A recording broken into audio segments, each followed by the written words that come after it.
আসসালামু আলাইকুম ভিউয়ার্স, আপনারা সবাই কেমন আছেন? আশা করছি ভালো আছেন। তো আজকে আমি আপনাদেরকে দেখাবো আমাদের বিভিন্ন রকম অ্যাপগুলো কিভাবে আমরা এক্সটার্নাল স্টোরেজে রাখতে পারি।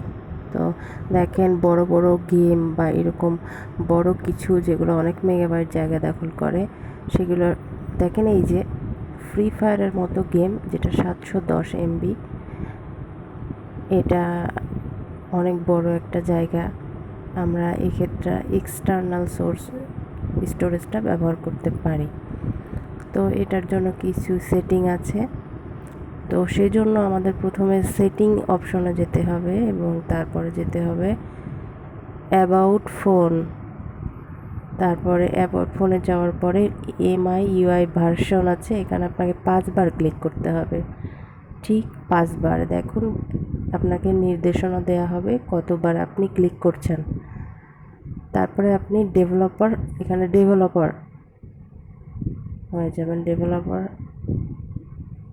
তারপরে আপনি ওখান থেকে বের হয়ে আসলেন, এসে অ্যাডিশনাল সেটিংয়ে যাবেন। অ্যাডিশনাল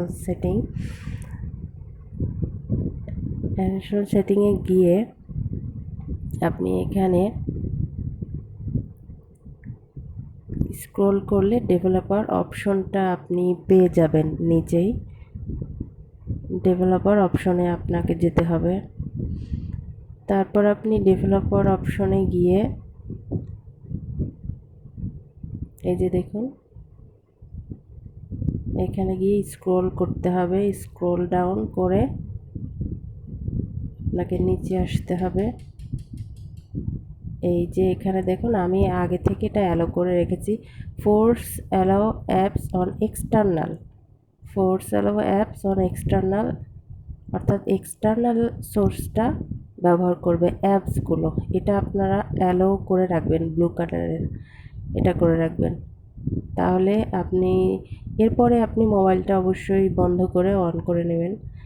তো এরপরে থেকে আপনি মোবাইলে যখনই কোনো অ্যাপ ব্যবহার করবেন, এটা আপনার এক্সটার্নাল স্টোরেজে জমা হবে। আরও একটা সেটিং এটা আপনি করে রাখবেন, এটা স্টোরেজের সেটিং। এই যে দেখুন, এখানে আমার সবগুলো ক্যামেরা, থিম, ব্যাকআপ, গ্যালারি, এগুলো সবই এক্সটার্নাল স্টোরেজ করা আছে এখানে। আপনারাও এটা করে রাখবেন, তাহলে সব কিছু আপনাদের এখানেই জমা হবে। তো ঠিক আছে বন্ধুরা, ভালো থাকবেন। আর আমার ভিডিওগুলো যদি আপনাদের ভালো লাগে তাহলে আমার চ্যানেলটা সাবস্ক্রাইব করবেন।